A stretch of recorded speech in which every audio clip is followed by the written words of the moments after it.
اجازت ہے جی دو چار باتیں کی جائیں۔ حاضرین محترم، گزارش یہ ہے کہ مجلس اعضاء کے متعلق لوگوں کا یہ تصور ہے کہ یہ شیعوں کی مجلس ہے، اور یہ قطعاً غلط تصور ہے۔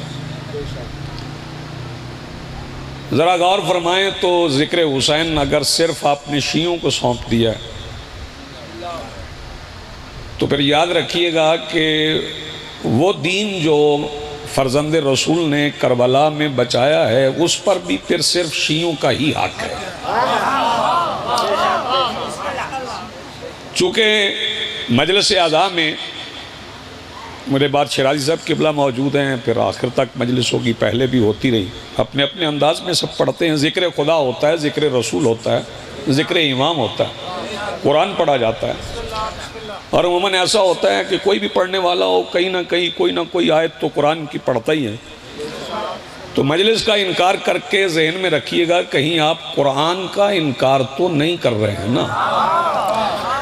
پہلے سمجھ لیں کہ مجلس اعضاء برپا کیوں ہوتی ہے، کس لیے ہوتی ہے۔ مجالس تو پہلے بھی ہوتی تھی، اگر پہلے نہ ہوتی تو رسول نہ فرماتے زینوا مجالسکم بذکر علی ابن ابی طالب، اپنی مجلسوں کو زینت دو علی کے ذکر سے۔ سرکار کی مجلس میں مولا علی کا ذکر ہوتا تھا، سرکار علی بادشاہ کا ذکر فرماتے تھے، اور تقریباً ہر مجلس، ہر نماز کے بعد تاکیبات کے طور پر مولا علی کا ہی ذکر ہوتا تھا۔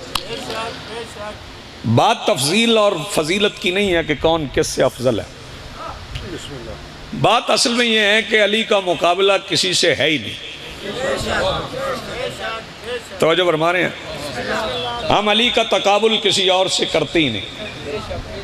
فضیلت کا وہ باب ہے علی کہ ہم علی کا تقابل کسی سے کریں تو پھر ہم شیعہ رہتے نہیں۔ وہ اس لیے ہے کہ ہم اصحاب کو اصحاب مانتے ہیں، علی کو علی مانتے ہیں۔ میں اس لائیو چلتی ہوئی مجالس کی وساطت سے کہہ دوں، ہم علی کو صحابی نہیں مانتے، ہم علی کو صحابی نہیں مانتے، ہم علی کو نفس رسول مانتے، ہم علی کو مولا مانتے۔ اگر کسی کو نفس کے معنی سمجھ نہ آتے ہوں کہ نفس رسول کسے کہتے ہیں تو میں ایک ہی واقعہ پڑھوں گا، دو فقرے میں مصائب کے پڑھوں گا اور آپ کو سلام کر جاؤں گا۔ کتاب کا نام ہے جمع الجوامع، بابا جی آج شعر مجھے کوئی نہیں پڑھنا، ایک بات ہی جمع الجوامع کتاب ہے، اس میں لکھا ہے کہ جب سرکار روزانہ مولا علی کے فضائل پڑھتے تھے تو پھر مباحثہ شروع ہو گیا کہ سرکار کسی اور کی فضیلت تو پڑھتے ہی نہیں، صرف علی کے فضائل پڑھتے ہیں۔ انہوں نے کہا پھر پوچھا جانا چاہیے سرکار سے کہ کون کون افضل ہے اور کیا کیا مقام ہے۔ کتاب بھی ہماری نہیں ہے، ہمارے بھائیوں کی کتاب ہے۔ ایک صاحب کو منتخب کیا گیا کہ جائیے سرکار دو عالم سے پوچھئے، ایک ہی واقعہ ہے، یہ پہنچ گیا تو نفس کے معنی سمجھ آ جائے گا کہ نفس رسول کسے کہتے ہیں۔ وہ آگئے سرکار دو عالم کی بارگاہ میں اور آگے کہنے لگے سرکار آپ سے پوچھنا یہ ہے کہ آپ کے بعد افضل ترین کون ہے؟ سوال پوچھنے والے نے پوچھا کہ آپ کے بعد صاحب فضیلت کون ہے؟ تو سرکار نے ایک صاحب کا نام لیا، پوچھنے والا نام کا اندازہ خود لگائیے گا، پوچھنے والے صاحب راضی ہو گئے، خوش ہو گئے کہ نام میری مرضی کا ہے۔ وہ خوش ہو کے کہنے لگے سرکار پھر اس کے بعد سرکار نے ایک اور نام لیا، وہ اور خوش ہو گئے کہ یہ نام بھی میری مرضی کا ہے۔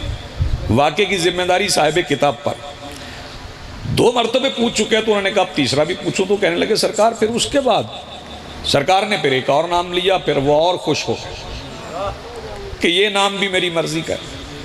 پھر انہوں نے چوتھا نام پوچھا، کہنے لگے سرکار پھر اس کے بعد، تو انہوں نے سرکار نے صاحب کتاب کے مطابق ایک نام اور لیا، تو وہ نام بھی پوچھنے والے کی مرضی کا تھا۔ وہ اور راضی ہو گئے کہ 4 مرتبہ رسول نے بتا دیے، بیچ میں علی کا نام نہیں آیا۔ انہوں نے کہا اب علی کا پوچھنا چاہیے، رہتی دنیا تک بندے کہتے رہیں گے کہ علی کا مرتبہ ان 4 ہستیوں کے بعد ہے۔ انہوں نے کہا سرکار میں نے 4 مرتبہ پوچھ لیا، اب آپ علی کا مقام بھی بتا دیں۔ تو صاحب جمع الجوامع کہتے ہیں جب علی کا نام آیا تو رسول مصلی پہ کھڑے ہو گئے اور انگلی کا اشارہ کر کے کہتے ہیں مال حاضر رجل، دیکھو اس بندے کا دماغ خراب ہو گیا ہے، یسألنی عن نفسی، یہ مجھ سے میرا ہی پوچھ رہا ہے۔ نہیں آپ سلامت رہیں، بڑی مہربانی، بہت شکریہ، مجھ سے بڑی مہربانی، یا علی، یہ مجھ سے میرا ہی پوچھ رہا ہے۔ اور جس بندے کو ابھی بھی نفس رسول کی سمجھ نہیں آئی، ایک اور فکرے میں نفس رسول سمجھا دیتا ہوں تاکہ بات اور واضح ہو جائے۔ ایک آیت تو سب کو آتی ہے، جو موجود ہیں انہیں بھی آتی ہے، جو اٹھ گئے ہیں انہیں بھی آتی ہے، جنہوں نے آنا ہے انہیں بھی آتی ہے۔ وہ آیت ایسی ہے کہ عموماً مجمع کو خاموش بھی کرواتی ہے، اب بندے سمجھتے پتہ نہیں ہے اس کے بعد کیا کہنے جا رہا ہے۔ سبھی کو وہ آیت آتی ہے، وہ بسم اللہ الرحمن الرحیم، کلو نفس ذائقۃ الموت، ہر نفس کے لیے موت کا ذائقہ ہے۔ ایک فکرہ اور سن لیں تو یہاں نفس کے معنی کیا ہیں؟ کچھ بندوں نے خون لکھ دیا، کچھ بندوں نے جان لکھ دیا، تو میں آسان اردو زبان میں بتا دوں کہ نفس کے معنی کیا ہے۔ ساری زندگی بندہ میں کرتا رہتا ہے نا۔ یہ جتنے بندے آپ مجھے دستیاب ہیں، سارا دن سننے والوں سے آپ پوچھئے کہ سب سے اچھا کس نے سنا، تو بابا جی وہی یہی کہیں گے نا سرکار کہ میں نے۔ ہم پڑھنے والوں سے پوچھ لیں اچھا کس نے پڑھا، ہر بندہ کہتا ہے جی میں نے۔ بانی جان سے پوچھے مجلس کس نے کروائی، میں نے۔ ساری زندگی بندہ میں، بلکہ روکنے والوں سے بھی پوچھے نا کس نے روکا تو وہ کہتا میں نے۔ تو ساری زندگی بندہ میں ہی کہتا رہتا ہے۔ لطف لیجئے گا اس بات، ساری زندگی بندہ میں کہتا رہتا ہے، مگر ایک وقت ایسا آتا ہے جب بندہ میں نہیں کہتا۔ جب پوچھا جائے کون مرا، کوئی کہتا جی میں، جی جناب میں مر گیا ہوں۔ کیوں میں کیوں نہیں کہتا؟ اس لیے میں نہیں کہتا کہ اس وقت میں مر گئی ہے، میں کوئی موت ہے، اس کا مطلب نفس کے معنی ہے میں۔ تو پھر رسول نے فرمایا یا علی انت نفس الرحمن، علی تو رحمان کا نفس ہے۔ پھر رسول فرماتے ہیں کہ علی نفس رسول بھی ہیں۔ تو پھر مجھے کہنے دیجئے کہ اگر نفس کے معنی میں، تو پھر بات تو واضح ہو گئی کہ اللہ اور محمد کی مشترکہ میں کو علی کہتے ہیں۔ جی آپ سلامت رہیں، میری حاضری تو ہو گئی، آپ نے اتنا اچھا سن لیا، اتنا خوبصورت سن لیا، میرے حصے کا سجدہ ذکر بھی ہو گیا، حاضری بھی ہو گئی، تعمیل حکم بھی ہو گئی۔ لیکن مجلس اعزاء کے معنی ہے رونے کی مجلس۔ اچھا جی آپ کا حکم ہے تو میں دو فکرے اور پڑھ دیتا ہوں۔ میں آغاز میں کہہ رہا تھا کہ علی صحابہ میں نہیں ہے، ہم علی کو صحابہ کا احترام ہم کرتے ہیں، اصحاب رسول کو ہم مانتے ہیں، جو ہمیں رسول نے منوایا ہے ہم وہ مانتے ہیں۔ جیسا جیسا مقام کسی کا رسول نے بتایا ہے، اور رسول نے مقامات کے لیے ایک معیار کا تعین کر دیا کہ اسے دیکھ کے تعین کر لینا کہ کون کتنا بلند ہے۔ بتاؤں وہ معیار کون سا ہے، وہ ترازو کون سا ہے؟ وہ ترازو ہے سیدہ بطول کی دہلیز، جو اس پہ جتنا جھکا اتنا بلند ہے۔ جی آپ سلامت رہیں، آپ کی زندگی ہو۔ یہ سرکار دو عالم نے معیار بتا دیا۔ اور ویسے بھی سرکار دو عالم نے جب صحابہ کو عہد مواخات ہوا ہے، مختلف صحابہ کو صحابیوں کا بھائی بنایا۔ میں بتا دیتا ہوں کس کو کس کا بھائی بنایا، شاید علماء نہ بتائیں، میں بتا دیتا ہوں۔ عہد مواخات جب بھائی بنائے گئے، مدینے میں بنائے گئے تھے۔ حضرت ابو بکر کو حضرت عمر کا، حضرت عثمان کو حضرت عبد الرحمن بن عوف کا، جناب ابو ذر کو جناب سلمان کا، جناب مقداد کو جناب حذیفہ کا، یعنی جس کا مزاج جس سے ملتا تھا نا، آپ جی ہیں سلامت رہیں، جس کا مزاج جس سے ملتا تھا تو اسے اس کا بھائی بنا دیا۔ اچھا نظریں اب ساری میرے مولا علی پہ تھی کہ علی کو کسی کا بھائی نہیں بنایا، علی الگ کھڑے تھے۔ تو بندے دل میں سوچ رہے تھے پتہ نہیں علی کو کس کا بھائی بناتے ہیں۔ سب سارے صحابی بھائی بن گئے تو سرکار نے ان کی طرف مخاطب ہو کے فرمایا کہ تم دنیا میں ایک دوسرے کے بھائی ہو۔ دیکھنا میری طرف، تم دنیا میں ایک دوسرے کے بھائی۔ اور یہ بات مجھے حدیث زیادہ سمجھ اس وقت آئی جب میں نے قرآن کی یہ آیت پڑھی نا، یوم یفر المرء من اخی، کہ اس دن بھائی بھائی سے الگ ہو جائے گا، تو اس کی زیادہ سمجھ آئی کہ رسول پاک نے صحابہ سے کہا کہ تم دنیا میں ایک دوسرے کے بھائی ہو، یہ کہہ کے نا تم دنیا میں ایک دوسرے کے بھائی ہو۔ پھر رسول نے علی کو قریب بلایا اور بادشاہ کی کلائی پکڑ کے رسول نے فرمایا یا علی انتا اخی فی الدنیا و فی الاخرہ۔ کیا بات ہے جی حضری، آپ دنیا میں بھی میرے بھائی ہیں، آخرت میں بھی میرے بھائی ہیں۔ تو پھر اسے سمجھ رہے ہیں کہ کون کس کا بھائی بنا ہے؟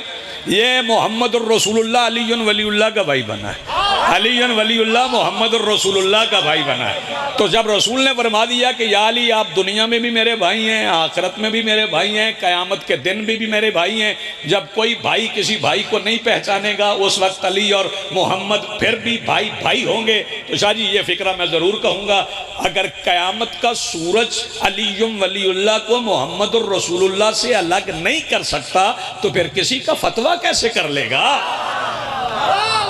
اس کا مطلب ہے یہ اتنا اٹل ہے، اتنا اٹل ہے، اتنا اٹل ہے۔ توجہ فرما رہے ہیں؟ اچھا پھر ایک بات، ایک آیت اور پڑھتے ہیں جس سے اور نفس واضح ہو جائے۔ بسم اللہ الرحمن الرحیم وَمِنَ النَّاسِ مَن يَشْرِي نَفْسَهُ ابْتِغَاءَ مَرْضَاتِ اللَّهِ، ایک ایسا ہے جو اپنا نفس بیچتا ہے اللہ کو، کس کے بدلے میں؟ اللہ کی مرضیوں کے بدلے میں۔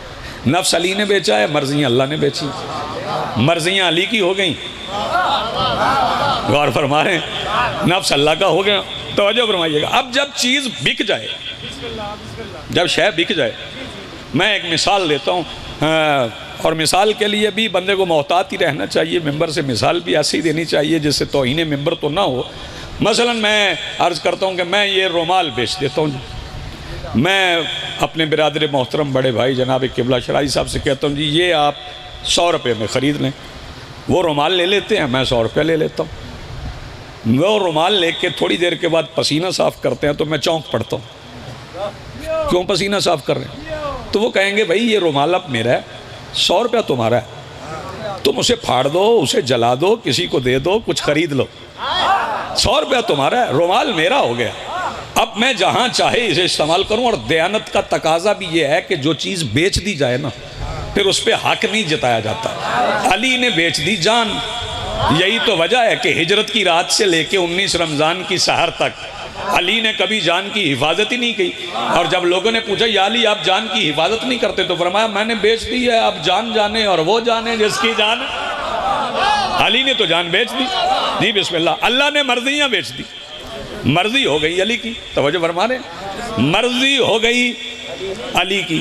اب بندے جان بوجھ کے علی کے فضائل نہ پڑھیں تو ان کی اپنی مرضی ہے، جب اللہ نے مرضیاں بیچ دیں تو ہر فوتگی پہ شیعہ سنی علی کی فضیلت پڑھتے ہیں، جب جا کے کہتے ہیں افسوس کرتے ہوئے اللہ کی مرضی۔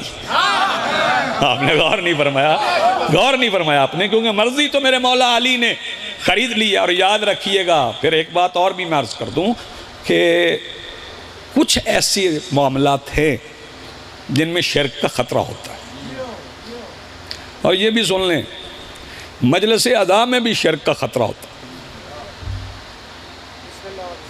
بندے پریشان ہو گئے، یہ شرائی صاحب میں نے آج وہ ہمارے گاؤں کے قریبی گاؤں ہے منڈیالہ، میں نے وہاں بھی عرض کیا ہے کہ مجلس ادا میں بھی شرک کا خطرہ ہوتا ہے۔ جب آپ مجلس میں آئیں گھر سے نیت کر کے کہ میں نے حسین بادشاہ کی خوشنودی کے لیے جانا ہے، اور وہاں پر آپ کسی بندے کو محور بنا لیں، آپ غور نہیں فرما رہے، تو پھر شرک تو ہو گیا نا۔ توجہ فرما رہے ہیں؟ اچھا کئی معاملات میں شرک کا خطرہ ہے، لیکن علی کے فضائل پڑھنے میں شرک کا خطرہ نہیں، کیونکہ علی سے بڑا توحید کا محافظ ہی کوئی نہیں ہے۔ توجہ فرمانے ہیں، علی سے بڑا توحید کا محافظ ہی کوئی نہیں، غور فرمائیے گا۔ اچھا آخری فکرہ سنیں کہ جب 19 رمضان کو میرے مولا علی کو ضرب لگی تو جس علی کے سامنے کائنات ہتھیلی کی طرح، اس علی کو نظر نہیں آ رہا تھا ابن ملجم کے ہاتھ میں تلوار ہے، آ رہا تھا نا، تو پھر اگر علی نماز چھوڑ کے پلٹ کے ابن ملجم کا ہاتھ پکڑ کے اسے مار دیتے تو پاک ممبر پہ کھڑا ہوں پھر نصیری سچا ہو جاتا۔ نہیں، آپ نے غور ہی نہیں فرمایا۔ علی پلٹ کے اس کا ہاتھ پکڑ لیتے تو نوشہری سچا ہو جاتا۔